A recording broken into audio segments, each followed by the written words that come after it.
সমুদ্র সৈকতের কথা বললে সর্বপ্রথম আমাদের চোখের সামনে ভেসে ওঠে কক্সবাজার অথবা কুয়াকাটার বিশাল বালুময় তীর, ঢেউ আর খোলা আকাশ।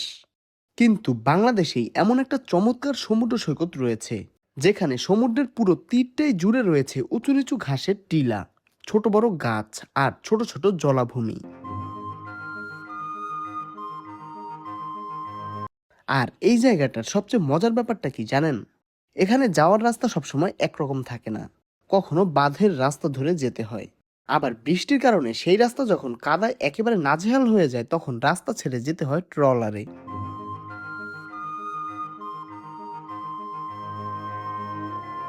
হ্যাঁ, আজকে আমরা চলে এসেছি বাংলাদেশের অন্যতম সুন্দর একটা সমুদ্র সৈকতে, গুলিয়াখালী সমুদ্র সৈকত।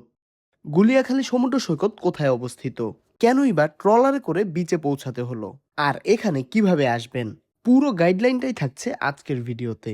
তাই ভিডিওটা শেষ পর্যন্ত অবশ্যই দেখবেন।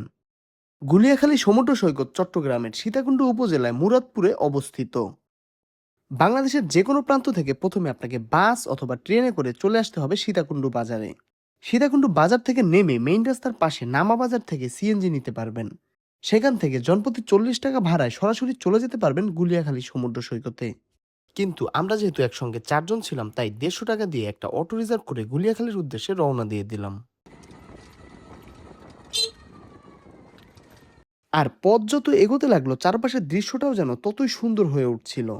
রাস্তার দুই পাশে ছোট ছোট বাড়িঘর, কোথাও টিনের ঘর, কোথাও সুন্দর সাজানো বাড়ি, সব মিলিয়ে গ্রামের একটা চমৎকার পরিবেশ। আবার কোথাও কোথাও চোখে পড়ছিল বিস্তীর্ণ সবুজ ক্ষেত। এই চমৎকার দৃশ্যগুলো দেখতে দেখতে আমরা এগিয়ে চললাম গুলিয়াখালী সমুদ্র সৈকতের দিকে। অবশেষে আমরা পৌঁছে গেলাম গুলিয়াখালী সমুদ্র সৈকতের অটো স্ট্যান্ডে। অটো থেকে নেমে সামনে এগোতেই দেখতে পেলাম খুব চমৎকার একটা সিঁড়ি। সিঁড়ি দিয়ে উপরে উঠতেই সামনে যে দৃশ্যটা দেখতে পেলাম সেটা বেশ সুন্দর। সমুদ্রের দিক থেকে একটা খাল বা নালা ভিতরের দিকে চলে এসেছে, আর সেই খালের পাশেই দাঁড়িয়ে আছে সারি সারি ট্রলার। আমি এর আগেও একবার গুলিয়াখালীতে এসেছিলাম, তখন আমি বাঁধ ধরে সোজা এগিয়ে গিয়েছিলাম সমুদ্র সৈকতের দিকে। এবারও প্ল্যান ছিল সেটাই, কিন্তু এবার পরিস্থিতি একেবারেই আলাদা। বৃষ্টির কারণে বাঁধের ওপর প্রচুর কাদা হয়ে গেছে, এতটাই কাদা যে ওই রাস্তা দিয়ে হাঁটাটা বেশ কঠিন। তাই বাধ্য হয়ে সিদ্ধান্ত নিতে হলো এবার আর হেঁটে নয়, ট্রলারে করে যেতে হবে। ট্রলারে জনপ্রতি ভাড়া নেবে 50 টাকা। ট্রলার আমাদের বিচের দিকে নিয়ে যাবে।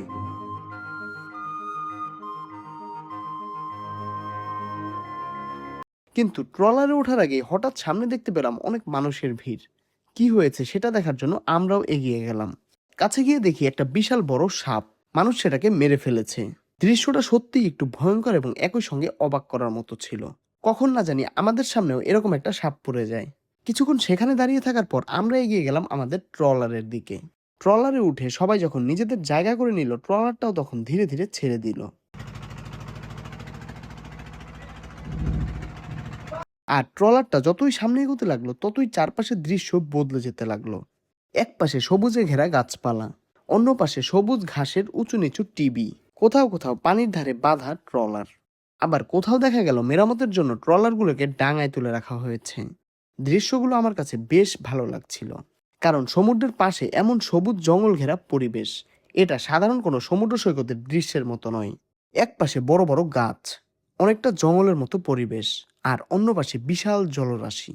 প্রকৃতি যেন এখানে সমুদ্র আর সবুজকে একসঙ্গে মিলিয়ে দিয়েছে।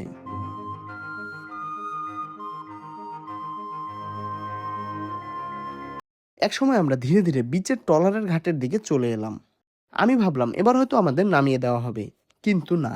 ট্রলারটা ঘাটে না থেমে সোজা চলে গেল সমুদ্রের দিকে। আর সামনে যেতেই অনুভব করতে পারলাম সমুদ্রের বেশ বড় বড় ঢেউ। এরপর ট্রলারটা সেই ঢেউয়ের মধ্যে দুলতে শুরু করলো। এক একটা ঢেউ আসছে আর ট্রলারটা তার সঙ্গে দুলছে। কেউ কেউ একটু ভয় পাচ্ছে, আবার কেউ ব্যাপারটা বেশ উপভোগ করছেন। আর সত্যি বলতে কি, ভয়ের সঙ্গে মজাটাও কিন্তু কম ছিল না। কিছুক্ষণ এভাবে সমুদ্রের ঢেউয়ের মধ্যে দোল খাওয়ানোর পর ট্রলারটা আবার ঘুরে আমাদের ঘাটের দিকে নিয়ে এলো। পরে বুঝতে পারলাম আসলে পর্যটকদের একটু বিনোদন দেওয়ার জন্যই ট্রলারগুলোকে কিছুটা সময় সমুদ্রের ঢেউয়ের মধ্যে নিয়ে যাওয়া হয়। আর এই ছোট ট্রলার রাইডটাই আমাদের ভ্রমণকে আরো বেশি মজার করে তুলেছিল। ট্রলার থেকে নামার পর আমরা সামনে যে দৃশ্যটা পেলাম সেটা আসলে গুলিয়াখালীর সবচেয়ে সুন্দর দৃশ্য। কোথাও একটু নিচু জায়গায় পানি, আবার কোথাও বড় বড় গাছ সমুদ্রের একদম পাশে দাঁড়িয়ে রয়েছে। কিছু গাছের গোড়ার অংশ মাটির বাইরে বেরিয়ে আছে। কোথাও আবার দেখা যাচ্ছে শুকিয়ে যাওয়া বা মরে যাওয়া গাছের অবশিষ্ট অংশ। হালকা বাতাসে যখন গাছের পাতাগুলো নড়ছিল তখন পুরো পরিবেশটা যেন আরো সুন্দর হয়ে উঠছিল। একদিকে সবুজ প্রকৃতি, অন্যদিকে নীল সমুদ্র, আর তার উপরে খোলা আকাশ। দূর থেকে তাকালে মনে হয় নীল আকাশ আর নীল সমুদ্র যেন একসঙ্গে মিলে একাকার হয়ে গেছে। এই জায়গার সৌন্দর্যটা আসলে বর্ণনা করা কঠিন। এখানে শুধু সমুদ্র দেখতে আসলেই হবে না, একটু সময় নিয়ে চারপাশটা ভালোভাবে দেখলে বুঝতে পারবেন প্রকৃতি কত সুন্দরভাবে এই জায়গাটাকে সাজিয়ে রেখেছে। আর এই সৌন্দর্য উপভোগ করতে আজ এখানে অনেক মানুষও এসেছেন। কেউ পরিবার নিয়ে সময় কাটাচ্ছেন, কেউ বন্ধুদের সঙ্গে ছবি তুলছেন, কেউ সমুদ্রে গোসল করছেন, বাচ্চারা নিজেদের মতো খেলাধুলা করছে, আবার কেউ শুধু চুপচাপ বসে চারপাশের প্রকৃতিটা একটু উপভোগ করছেন। পুরো জায়গাটাই হয়ে উঠেছে একটা আনন্দময় পরিবেশ। কিছু কাকও দেখা যাচ্ছে, আর চারপাশে রয়েছে ছোটখাটো কিছু দোকানপাট। প্রয়োজন হলে সেখান থেকে কিছু খাবার বা প্রয়োজনীয় জিনিসও কিনে নিতে পারবেন। গুলিয়াখালী সমুদ্র সৈকতের পানিতে সাধারণত খুব বেশি মানুষ গোসল করে না। এর প্রধান কারণ হলো এখানের পানিতে বেশ বালু থাকে। এত বালুময় পানির জন্য অনেকে এখানে গোসল করেন না। আর যদি আপনি গোসল করতে চান তবে কোনো সমস্যা নেই, ঘাটের কাছে কিছু টাকার বিনিময়ে কাপড় পরিবর্তনের ব্যবস্থাও রয়েছে। আমার কাছে গুলিয়াখালী সমুদ্র সৈকতের সবচেয়ে আকর্ষণীয় বিষয় হলো এই উঁচু নিচু সবুজ টিলাগুলো, চারপাশে সবুজ গাছপালা, সামনে বিশাল সমুদ্র, আর মাথার উপরে নীল আকাশ।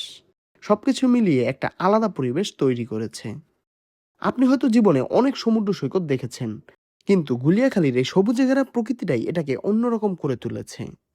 এখানে এসে শুধু সমুদ্রের ঢেউ দেখবেন না, একটু চারপাশে ভালোভাবে তাকাবেন। তাহলেই বুঝতে পারবেন এই জায়গাটার সৌন্দর্য আসলে শুধু সমুদ্রের মধ্যে নয়, সমুদ্রের চারপাশের প্রকৃতির মধ্যেও লুকিয়ে রয়েছে।